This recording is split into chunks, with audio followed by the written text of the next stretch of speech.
Hi guys, just wanted to share with you. I'm reading Psalm 106, just about how there were people back in the Bible days where God would do great things in their lives and they would forget the things that God would do for them, and then they would act crazy, and this was a cycle and a repetition. But there was something great that happened in the end, and I just wanted to share this with you because I think you and I both can relate to this. I know for me, I have, God has done great things for me, and I'm just like in awe, and I'm like, oh my God. And then next thing you know, now you're acting crazy.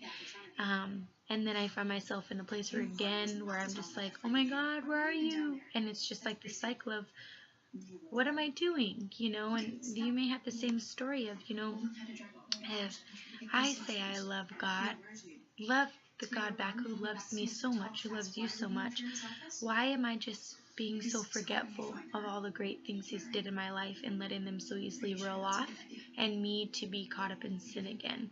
And instead of, being appreciative of the things that He's did for me and showing that appreciation by being careful of the way that I live, being careful the way that I treat people, being careful the way that I walk the walk and talk the talk.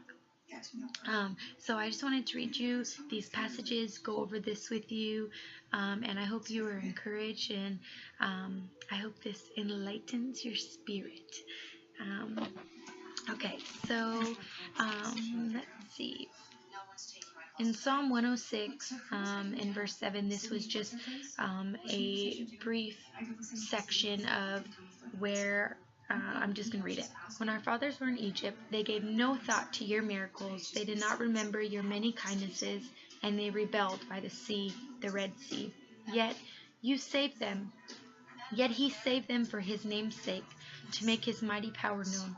He rebuked the Red Sea, dried it up, and He led them through the depths as through a desert. He saved them from the hand of the foe, from the hand of the enemy. He redeemed them.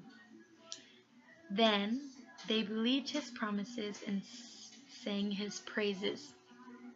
Now, right there, they were getting ready to die. They were getting ready they had to cross the Red Sea, and that's an ocean. And they didn't have anything to go through it, and God dried it up so they can walk through. And then as the enemies came up behind them, He closed the sea, and all of them were drowned, and He allowed them to get through safety. And I believe this is Moses and his people that he got out of Egypt. But it says, then they believed His promises and sang His praises.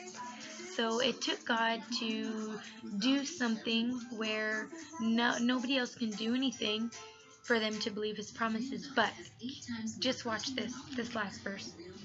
But they soon forgot what He had done and did not wait for His counsel.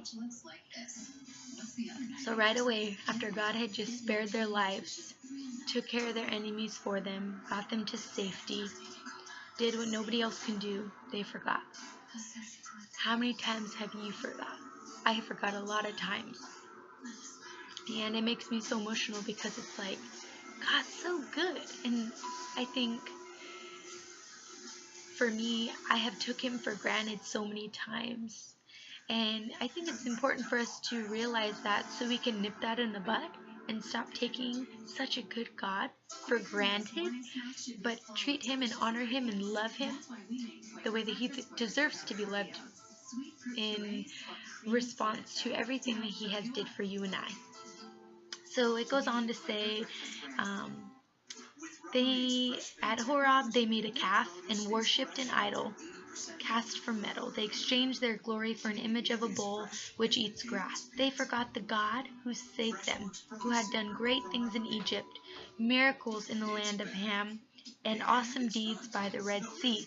So again, here they are now worshiping a calf and totally forgot everything that God had did for them.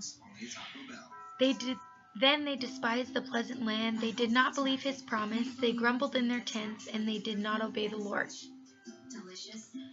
So He swore to them with uplifted hand, that he would make them fall in the desert. So God was upset. God was hurt. I think God created us with emotion, and God created us with a heart, and he's our creator. So he's the same way. He has feeling.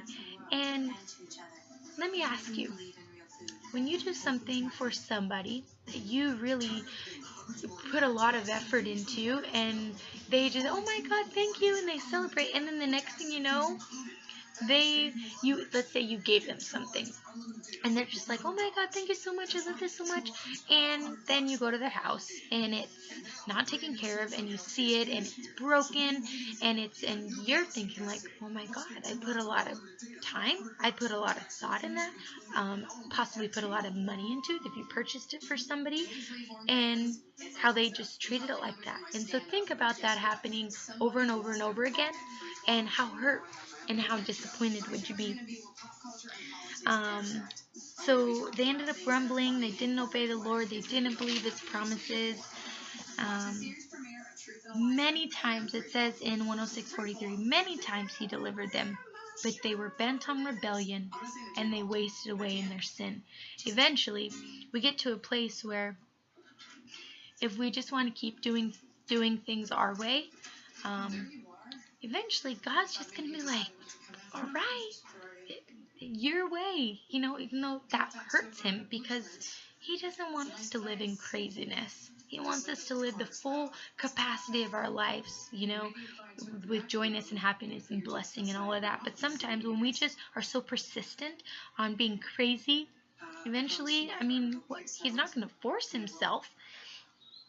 And then 44, but he took note of their distress when he seen them wasting away in their sin. When he heard their cry, for their sake he remembered his covenant, and out of his great love he relented. He caused them to be pitied by all who held captive.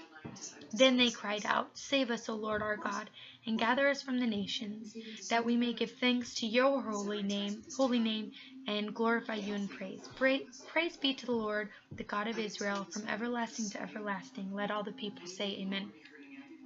So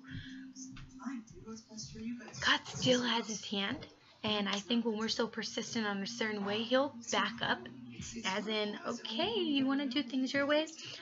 But when you cry out, and that's what I believe this means, as they're wasting away in their sin, he took note of their distress when he heard their cry. For their sake, he remembered his covenant, and out of his great love, he relented. When you reach a point in your life, a lot of people refer to it as a breaking point, rock bottom, the bottom of the barrel.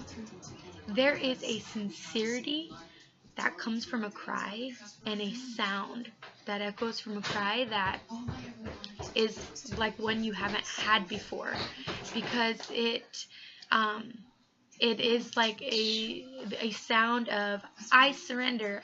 I can't do this anymore. God, I need your help. I have tried to do this my way over and over and over, and when God gets that from us, that's what he just saturates in, because his love is so great, and he comes in and he wraps his arms around you, and he loves you, and at that point, hold on please, okay, at that point, he comes in and starts working in you and changing things, and then I think you develop a sense of gratitude in your heart to not take things for granted as much as you did before, because you get an understanding that his love is just so great, and even all the times that we took for granted, all of the things that he did do for us, God doesn't hold that against us. He still wants to bring us home to him.